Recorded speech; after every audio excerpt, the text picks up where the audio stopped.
बिस्मिल्लाहिर्रहमानिर्रहीम अस्सलाम वालेकुम। परवीन के पकवान में खुश आमदीद। कैसे हैं आप सब? उम्मीद है सब खैरियत से होंगे। गर्मी बहुत ज़्यादा हो गई है और शरबत के बगैर अफ्तारी में तो गुजारा ही नहीं है। तो लाल लाल शरबत पीने से बेहतर है कि आप कोई ऐसा शरबत पिएं जो कि ठंडा होने के साथ साथ ताकत से भरपूर हो। तो आज ऐसी ही रेसिपी मैं आपके साथ शेयर करने जा रही हूँ कि अगर आप अफ्तारी में ये शरबत पीते हैं तो पूरे साल के भी रोज़े रखेंगे तो कमज़ोरी नहीं होगी। तो जल्दी से रेसिपी को देखें। रेसिपी अच्छी लगे तो लाइक और शेयर ज़रूर कर दीजिएगा और अगर चैनल पे नए हैं तो चैनल को सब्सक्राइब भी कर लीजिएगा। आप सबका बहुत बहुत शुक्रिया। तो ये बादाम और खजूर का शरबत बनाने के लिए यहाँ पर मैंने ले लिए हैं तकरीबन 20 बादाम ले लिए हैं और 15 खजूरें ले लिए हैं। और खजूरें जो हैं उनकी हमने गुठलियाँ अलग कर लेनी हैं। तो गुठलियाँ अलग करने के बाद हम इसको किसी भी बॉल में डालेंगे और फिर इसको धो के अच्छी तरह से साफ़ कर लेंगे कि अगर इनके ऊपर कोई मिट्टी वगैरह है तो वो उतर जाए। और फिर उसके बाद हम इसके अंदर पानी डालेंगे और इनको भिगो के रख देंगे। तो गर्म पानी डालने की ज़रूरत नहीं है, आप नॉर्मल जो पानी होता है वही डाल के तकरीबन आधा ग्लास पानी डाल के इसको 3 से 4 घंटे के लिए रख दें। तो 3 से 4 घंटे के बाद फिर हम देखें यहाँ पर जो खजूरें हैं वो सॉफ्ट हो चुकी हैं और जो बादाम हैं उनका छिलका भी आसानी से उतर रहा है। तो अब सारे जो बादाम हैं उनके छिलके मैं इस तरह से ऊपर से उतार लूँगी और जो खजूरें हैं उनका छिलका भी सॉफ्ट हो चुका होता है। तो अगर आप चाहें तो खजूर का छिलका भी उतार सकते हैं, लेकिन मैं खजूर का छिलका नहीं उतार रही हूँ। ऐसे ही इसको मैं ब्लेंड कर लूँगी। तो अब क्या करेंगे, हम इसको किसी भी जग में डालेंगे, किसी ब्लेंडर जग में। तो अगर आपके पास ब्लेंडर जग है तो उसमें डाल लें या फिर आपके पास हैंड ब्लेंडर जग है उसमें डालें, जिसमें इसका पेस्ट अच्छा बन जाए हम उसमें डालेंगे और इसको ब्लेंड कर लेंगे। तो यहाँ पर देखें मैंने इसको ब्लेंड कर लिया है और इसका पेस्ट बना लिया है। अब करते हैं इसको साइड पे और चलते हैं अगले स्टेप की तरफ। तो यहाँ पर देखें मैंने 1 लीटर दूध ले लिया है, फुल फैट दूध लिया है और इसमें से आधा कप दूध जो है वो मैं अलग करके रख लूँगी और बाकी का जो है वो हम अभी यूज़ करेंगे। तो यहाँ पर जो बाकी का दूध था उसको डालेंगे किसी भी पैन में और इसको हम बॉयल करेंगे। अगर आप कच्चा दूध ले रहे हैं तो उसको आपने अच्छी तरह से बॉयल करना है, लेकिन मैं जो दूध इस्तेमाल कर रही हूँ ये पहले से बॉयल हुआ हुआ है, तो इसलिए मैं इसको सिर्फ गर्म करूँगी।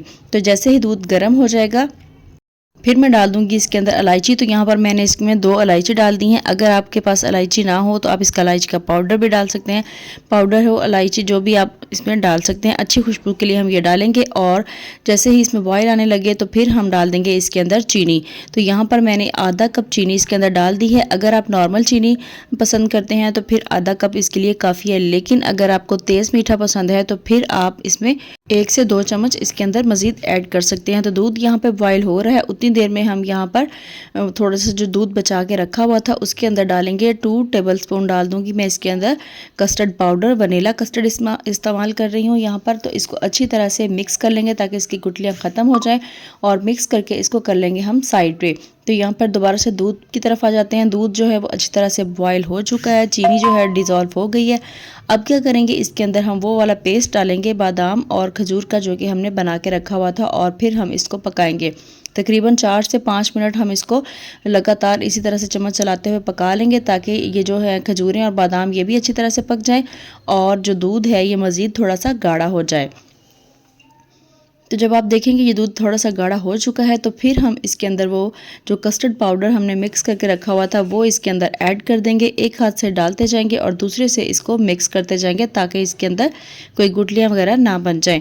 तो अच्छी तरह से मिक्स करेंगे और फिर इसके बाद हम 1 से 2 मिनट इसको मज़ीद पकाएंगे ताकि जो कस्टर्ड है उसका कच्चापन भी दूर हो जाए और ये थोड़ा सा और गाढ़ा हो जाए। जब आप देखें कि दूध जो है वो पक चुका है, गाढ़ा हो गया है, तो अब हम क्या करेंगे, जो फ्लेम है ऑफ़ कर देंगे और इसको रूम टेम्परेचर पे आने देंगे। तो जब ये रूम टेम्परेचर पे आ जाए, ठंडा हो जाए, तो फिर हम इसके अंदर बर्फ़ ऐड करेंगे। तो यहाँ पर कुछ दूध मैंने इसमें से निकाल लिया था क्योंकि मैं इसके अंदर तुखमलंगा ऐड करूँगी, तो जो नहीं पसंद करते घर में उनके लिए मैंने इसमें से निकाल लिया था और बाकी का जो है उसके अंदर मैंने बर्फ़ ऐड कर दी है और बर्फ़ ऐड करके मैं इसको ठंडा कर लूँगी और ठंडा करने के बाद फिर ऐड करूँगी इसके अंदर तुखमलंगा। तो जब मैंने दूध बॉयल करना शुरू किया था उसी टाइम पर मैंने 2 चम्मच भर के यही वाले मैंने तुखमलंगा भिगो के रख दिया था और अब ये अच्छी तरह से फूल चुका है। इसको हम डालेंगे इसके अंदर। तो शरबत में डालने के बाद इसको अच्छी तरह से मिक्स कर लेंगे। तो खजूर, बादाम या फिर तुखमलंगा, इन सारी चीज़ों के फ़ायदे किसी से भी ढके छुपे नहीं हैं। सबको पता है कि इन चीज़ों का कितना ज़्यादा फ़ायदा है, तो इसलिए मैंने ये सारी ही चीज़ें इस शरबत में इस्तेमाल की हैं। तो अगर आप ये शरबत अफ्तारी में इस्तेमाल करते हैं, तो अगर आप पूरे साल के भी रोज़े रखते हैं और अफ्तारी में ये शरबत इस्तेमाल करते हैं तो आपको कमज़ोरी नहीं होगी। तो यहाँ पर हमारा ज़बरदस्त सा ठंडा ठंडा सा शरबत तैयार हो चुका है। अब हम करते हैं इसको सर्व। तो यहाँ पर मैं इसको ग्लासेस में डालूँगी और बहुत ही ज़बरदस्त, बहुत ही मज़े का हमारा ये शरबत तैयार होता है। रबड़ी दूध तो इसके सामने कुछ भी नहीं है। अगर आपने एक दफ़ा इसको ट्राई किया तो आप डेली इसको बनाने पे मजबूर हो जाएंगे।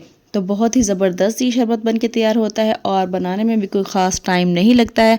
तो इसलिए आज की इफ्तारी में लाल पीले शरबत बनाने की बजाय ये वाला शरबत बनाएं और घर वालों की भी मौजें करवा दें। तो अब जल्दी से रेसिपी को लाइक करें, शेयर करें और अगर चैनल पे नए हैं तो चैनल को सब्सक्राइब भी कर लें। इसके अलावा बेल आइकन को ज़रूर प्रेस करें ताकि मेरी आने वाली तमाम वीडियोज़ आप तक पहुँचती रहें। इसी के साथ परवीन के पकवान को दीजिए इजाज़त। अल्लाह हाफिज़।